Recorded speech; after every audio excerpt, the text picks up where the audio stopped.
A patrolman considers himself king of his own little kingdom, the suburban neighborhood of Oakwood Hills. He's lived here, worked here long enough to know the rules. He knows who belongs here and who doesn't. Then a black woman appeared, out of nowhere, suddenly moving into one of the nicest houses on Oak Street. Alone. That made him uneasy. How? Where did the money come from? There had to be something fishy. Someone like her couldn't have gotten that kind of thing honestly, he thought. And he, as the custodian of this area, felt it was his right, even his duty, to ask. To let her know who was in charge here. A small protection fee, to make sure everything was smooth, was a given. Who's new here and shouldn't be considerate? He thought it was only fair, but she dared to refuse, flat out. A black woman dared to say no to him, right in his neighborhood, and even dared to raise her voice about laws, about rights. Ridiculous. He was the law here. That insult, that defiance, was unforgivable. He had to teach her a lesson, had to let her know the consequences of not knowing her place. The insults, the curses poured out, a language that he believed people like her would understand. But she was still not afraid. That gaze, still hatefully calm. Then he had to resort to stronger measures, a language that everyone understood. He pulled out a gun and pointed it at her. Not exactly to shoot, just to remind, to see the fear in her eyes, to force her to submit. That was how he always kept order. But then just one phone call from her made his blood froze. The gun felt heavy. A mistake. A fatal mistake. Who had he messed with? What consequences awaited him after that fateful call? His career? His freedom? Everything he had was crumbling because of his own stupidity and prejudice. Listen to this story to witness the downfall of a tyrant and the price he paid for daring to look down on others. The soft golden light of a late autumn afternoon filtered through the old oak trees, casting a warm glow over the cobblestone streets of the suburban Oakwood Hills neighborhood. The neighborhood exuded a peaceful, well-off feel, with its well-appointed homes nestled behind manicured lawns and lush hedges. For Olivia Vance, the two-story, classic red brick house at 12 Oak Street, where she had moved in just a few days earlier, promised a rare peace, a refuge from the stress, complicated cases, and brain-crunching decisions of her Washington, D.C. headquarters. At nearly 50, Olivia was still trim and had a sharp, intelligent face. The wrinkles at the corners of her eyes only added to the air of experience and quiet power she exuded. She stood on the porch, wearing comfortable beige slacks and a cream cashmere sweater, a cup of warm tea in her hand, quietly surveying her new neighborhood. The move had been exhausting, but the feeling of breathing fresh air and hearing birds chirping instead of honking horns made her feel like she had made the right choice, at least for now. She sipped her tea, her dark brown eyes narrowing as she saw a local police cruiser drive slowly past her house, then stop on the opposite side of the road. A white policeman in his early 40s got out. He was stocky, with a rough face and blonde hair. He adjusted his uniform cap and strode across the street, heading straight for her porch. Olivia put her teacup down on the small table beside her, keeping her composure but feeling a little wary. She recognized him.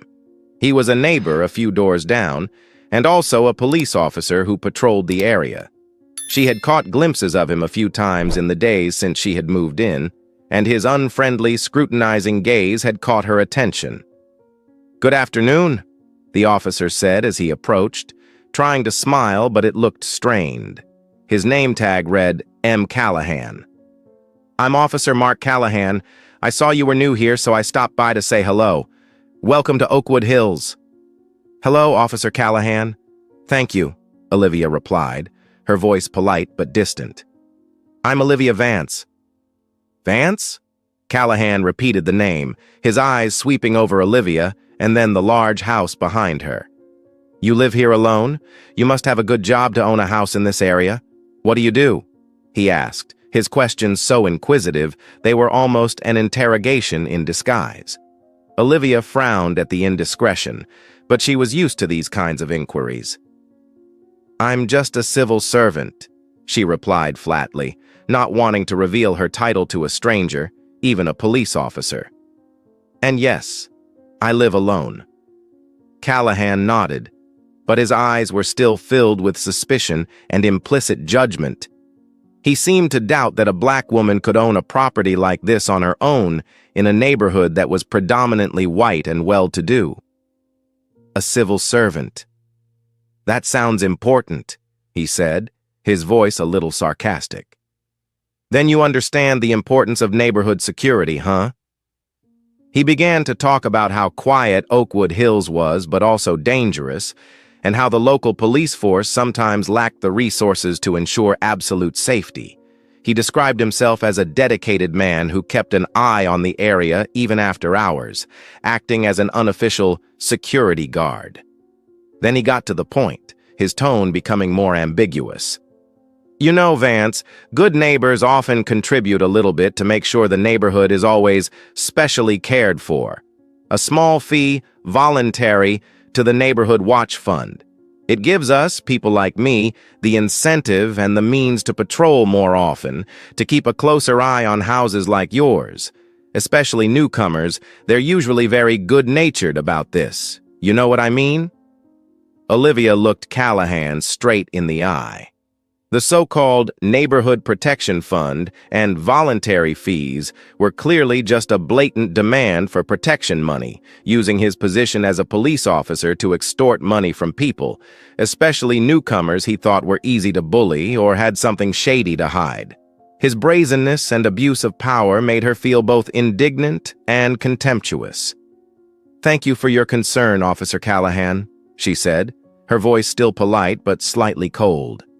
"However, I have confidence in the tax system and the public services the city provides. I pay my taxes and expect to receive adequate protection from the regular police force. I do not believe it is necessary or appropriate to pay any additional unofficial fees." Olivia's tactful but firm refusal wiped the wry smile off Callahan's face. His eyes flashed with anger and hurt.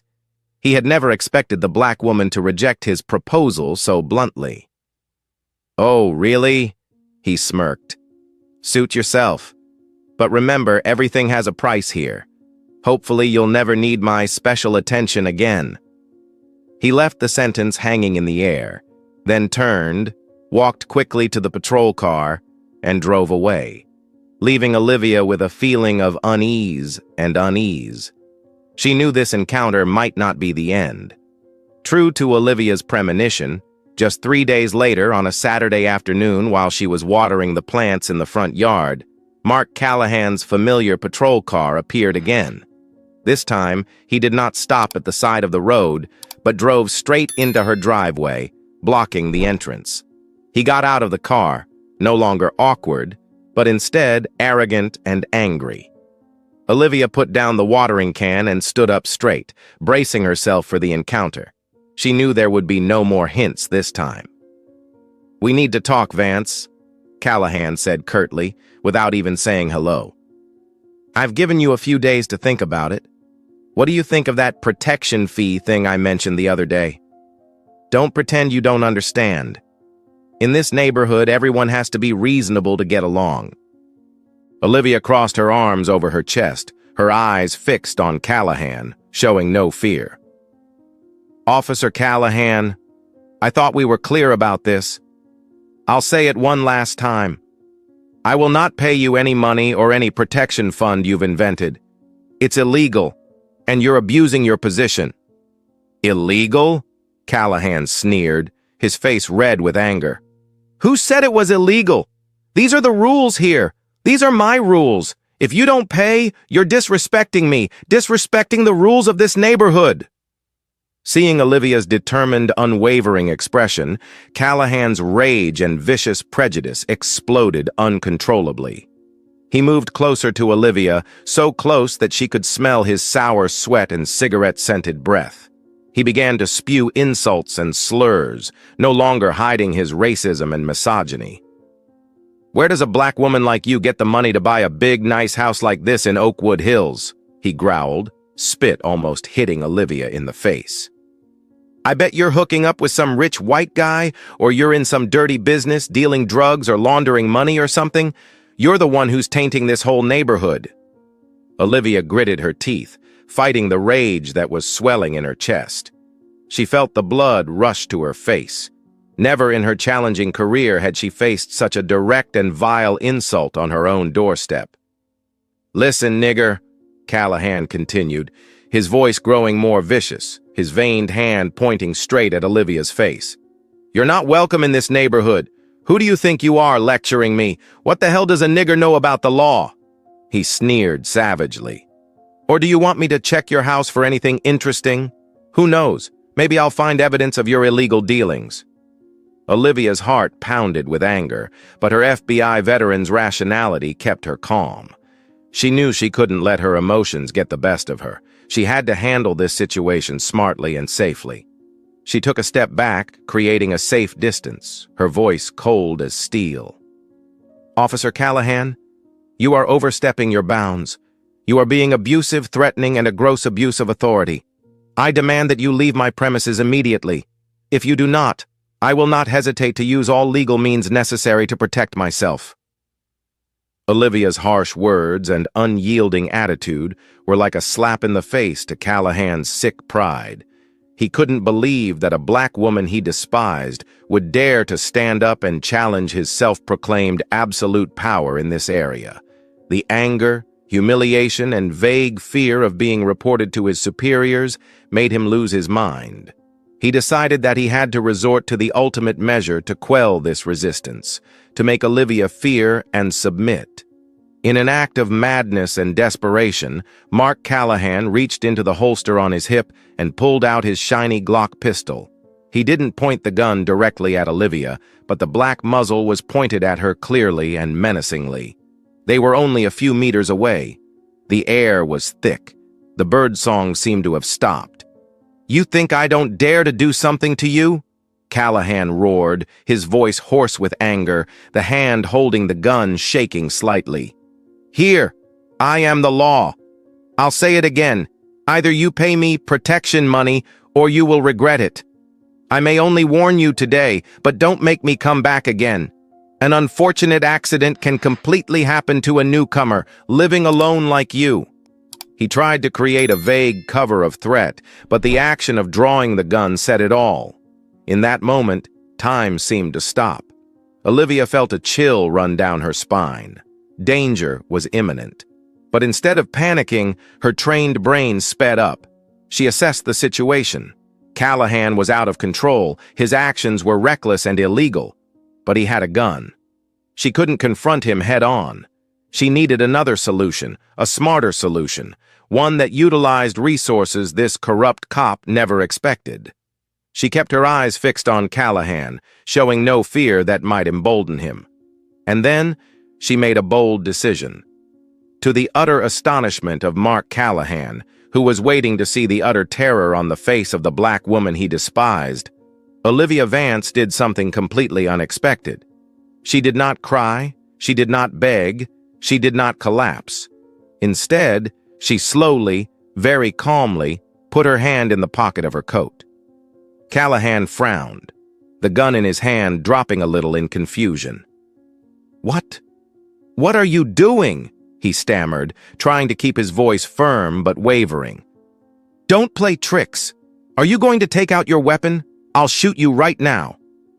But Olivia had no intention of reaching for a weapon. She pulled out her smartphone. Her thumb flew across the touchscreen, opening her contacts and selecting a number saved under the simple name David M. Her gaze never left Callahan's pale face, a cold, deep, unfathomable gaze. She raised the phone to her ear. The ringing of the phone rang through the tense air. Callahan swallowed, the gun shaking in his hand. He was starting to feel like something was seriously wrong. David? Olivia's voice was surprisingly calm, with just the slightest hint of urgency, enough for the person on the other end to sense the urgency. This is Olivia Vance. She emphasized her last name, a name that might not have meant much to Callahan, but which carried special weight with the person she was calling. She continued, her eyes still fixed on Callahan, who was beginning to sweat. "Sorry to bother you on the weekend, but I'm at my new home. Yes, 12 Oak Street, Oakwood Hills. I'm having a bit of a serious problem with one of your officers." She glanced quickly at the name tag on Callahan's chest, reading it out loud. "His name is Mark Callahan, serial number, let me see, 347. Then she lowered her voice dramatically, but still loud enough for Callahan to hear every word. "Officer Callahan is currently pointing a pistol at me, right in front of my house." She paused, as if to give the person on the other end of the line, and Callahan, time to digest the shocking information. "The reason? Apparently he wants me to pay some sort of neighborhood protection fee of his own making." Olivia's words were like hammer blows to Mark Callahan's mind. David? Who was David? The sheriff? Impossible. The Vance. The name sounded familiar. And then, as she read her badge number and described her actions to the David, a terrifying truth flashed through his mind. David Miller! Sheriff David Miller! He knew the sheriff. And this woman, Olivia Vance, deputy director of the FBI. He remembered seeing her picture on the internal bulletin or at a press conference.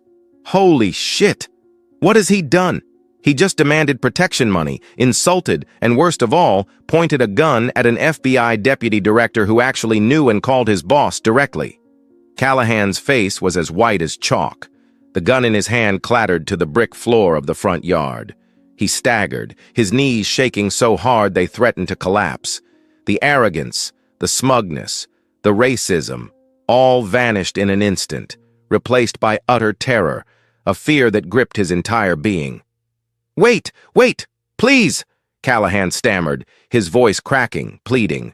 He almost knelt before Olivia. You, Vance? Is it really Deputy Director Olivia Vance?" Tears began to stream down his face. "Oh, my God, no. It can't be.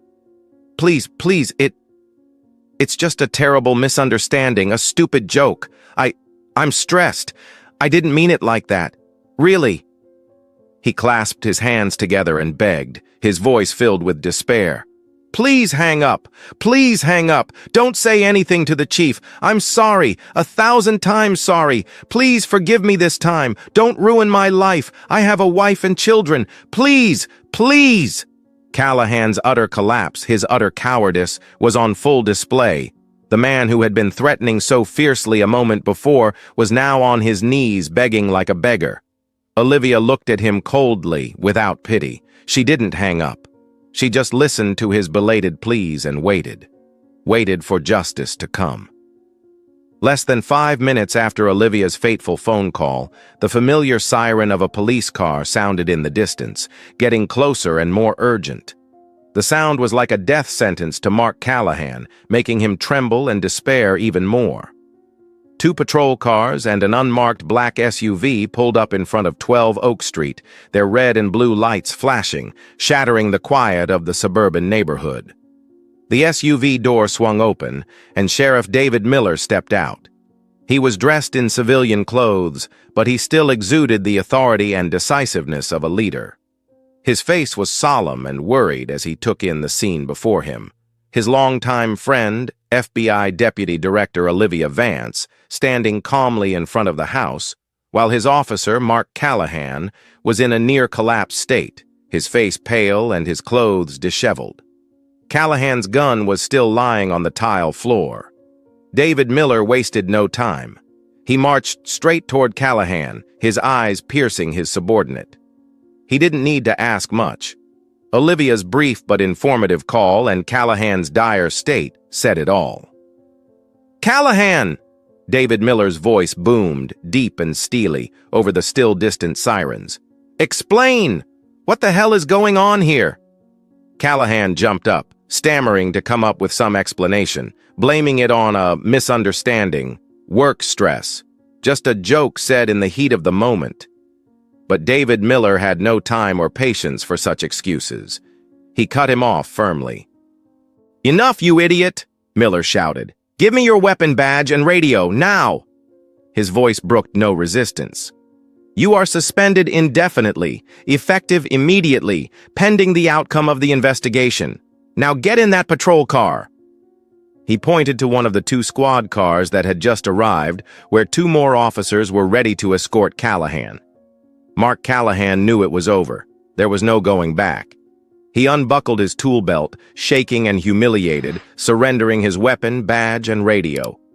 He didn't dare look the sheriff or Olivia in the face. He simply mumbled his orders, and 2 other officers led him in a heavy silence into the squad car. The car sped away, carrying the recently enforced officer turned suspect away from the scene. After Callahan's car was out of sight, Miller turned back to face Olivia.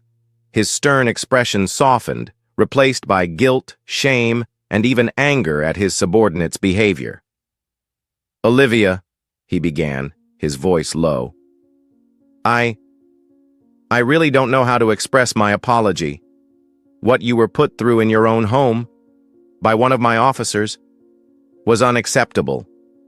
Callahan's actions are a stain, a disgrace to the entire Oakwood Hills Police Department."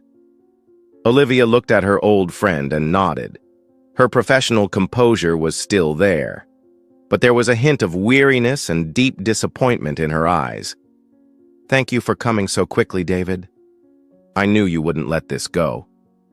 "Absolutely not," Miller said, his voice full of determination. "I will personally oversee the internal investigation. There will be no mercy or cover-up. I assure you he will be held accountable. He does not deserve to wear this uniform again." He looked around the neighborhood. A few curious neighbors had started to peek out of their windows or watch from a distance. "Do you want to come in? I'll have someone secure the scene and collect the gun as evidence. Do you need anything else?" "No, I'm fine," Olivia replied. "I just need some quiet time, but I'll give you a formal statement whenever you need it." "I understand," Miller nodded. "Get some rest. I'll be in touch soon." He signaled the remaining officers to begin securing the scene and collecting evidence, then returned to his car, angry and determined to clean up his force. This would be a costly lesson. The internal investigation into Mark Callahan's misconduct was conducted with speed and seriousness, under the direct direction and supervision of Chief David Miller, who was determined to turn this shameful incident into an opportunity to clean up the force and send a strong message that corruption, abuse of power, and racism will not be tolerated. FBI Deputy Director Olivia Vance's detailed and comprehensive testimony as a victim and eyewitness provided a solid foundation for the investigation. She provided a clear, coherent account of the entire episode, from the initial encounter, the phony demands for protection money, to the escalation into racially charged insults and culminating in Callahan pulling out a gun. Her credibility and experience as a senior FBI official gave her testimony particular weight. When confronted by internal affairs investigators, Mark Callahan could not deny his actions. Initially, he tried to deflect, blaming it on a misunderstanding and stress, but when faced with Olivia's testimony and the possibility of other evidence, neighborhood security cameras, fingerprints on the gun, etc., he was forced to admit most of the truth, although he still tried to downplay the severity. He admitted to demanding money, using inappropriate language, and pulling out a gun, but insisted that it was just a fearful act in the heat of the moment and that he had no intention of harming anyone. However, that excuse is invalid. The act of drawing a gun and pointing it at a citizen, regardless of whether or not one is fired, is a serious violation of the use of force rules and a clear threat. Callahan's work record was also thoroughly reviewed. The results showed that, although there had been no incidents as serious as this one, there had been several previous complaints from citizens about his arrogant attitude, inappropriate language, and signs of discrimination. Unfortunately, those complaints had not been thoroughly handled or had been ignored, possibly due in part to deference or lack of oversight in the previous system. The Olivia Vance incident exposed not only the wrongdoing of an individual, but also potential loopholes in management. With undeniable evidence and testimony, the conclusion of the internal investigation is clear. Mark Callahan committed a series of serious violations, including abusing his position and power to extort money, using racist words and actions, insulting citizens, illegally using force, pulling a gun, to threaten, and seriously violating police professional ethics. Immediately after the investigation, Chief David Miller signed a decision to fire Mark Callahan from the Oakwood Hills Police Department. His 15-year career in the department ended in disgrace. But the story doesn't end there. Realizing the seriousness of the case, especially the use of a weapon to threaten and the element of extortion under the color of the law, David Miller turned the entire case file over to the district attorney's office. After reviewing it, prosecutors determined that Callahan's actions constituted a criminal offense and decided to prosecute. Mark Callahan is charged with a number of serious state felonies, including extortion under the color of the law, taking advantage of the police position to demand protection money, second-degree assault with a deadly weapon. Pulling out a gun and pointing it at Olivia is considered aggravated assault. Terroristic threats, threats of harm or injury to Olivia. Official misconduct, abuse of position to commit illegal acts. Former officer Mark Callahan now faces justice not only as a disgraced man, but as a criminal defendant. The trial of former police officer Mark Callahan took place a few months later and attracted some local attention. The image of a police officer who was supposed to protect the people, using his uniform and gun to extort, insult, and threaten a black woman who had just moved into the neighborhood, caused outrage and indignation. In court, Callahan looked haggard and had lost all of his former bravado. Faced with overwhelming evidence, including detailed and authoritative testimony from FBI Deputy Director Olivia Vance and his own admissions during the internal investigation, he had little chance of making a convincing defense. Callahan's attorneys tried to blame work pressure, a momentary mistake, and asked for leniency, but the seriousness of the crime could not be denied. Olivia Vance, despite her busy schedule, made time to appear and testify in court. She presented her case calmly and professionally, without any personal animosity, focusing on describing the facts of what happened and the defendant's violation of the law. Her presence and testimony solidified the prosecution's case. After a brief trial, the jury quickly returned a verdict. Mark Callahan was found guilty on all the main charges against him. At the sentencing hearing, the presiding judge had harsh words for the former police officer. He stressed that Callahan's actions were not only an insult to the victim, but also a blatant betrayal of the police officer's oath of honor, severely eroding public trust in law enforcement. He specifically condemned the defendant's racist and blatant abuse of power. There is no room for discrimination or corruption among those entrusted with the duty of upholding justice, the judge said. To point a gun at an unarmed citizen, motivated by greed and prejudice, is despicable and intolerable. Given the seriousness of the charges, particularly the use of a weapon to intimidate and the systematic extortion, Judge Mark Callahan was sentenced to 6 years in prison, a sentence that sends a clear message that no one, including the police, is above the law.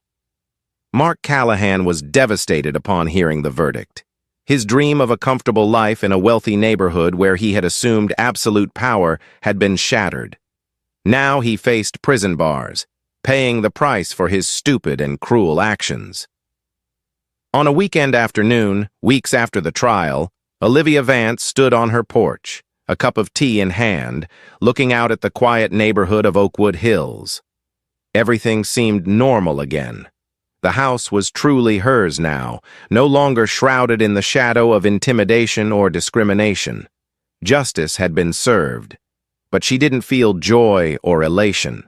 There was only a fleeting sense of relief, mixed with a sense of exhaustion and a tinge of sadness. She knew that her case had been resolved so quickly and thoroughly in no small part because of her position as Deputy Director of the FBI and her personal relationship with Sheriff David Miller. If she had been just Olivia Vance, a black woman who had recently arrived, would Callahan have been punished so appropriately? Or would the case have been ignored, downplayed, and she would have continued to live in fear or been forced to leave? That question made her realize a harsh truth. Injustice and discrimination still persist, even in places that seem civilized and safe. The fight against it is not only fought on the legal front or in large campaigns, but also exists in every corner of daily life. She took a deep breath, smelling the flowers in the garden. The incident, though unwanted, became a powerful reminder of why she chose the path of law enforcement, why she worked so hard to get to her current position. It was to fight for justice, for equality, for the right of all people, regardless of skin color or status, to live in safety and respect. Olivia's eyes became determined. She would not let this terrible experience break her or make her lose faith. On the contrary, it would only strengthen her. She would continue her work at the FBI with a new determination, always aware of her responsibility to contribute to building a better society, even in the smallest of daily actions. True peace comes not only from living in a nice neighborhood, but also from knowing that you are doing everything you can to fight for what is right.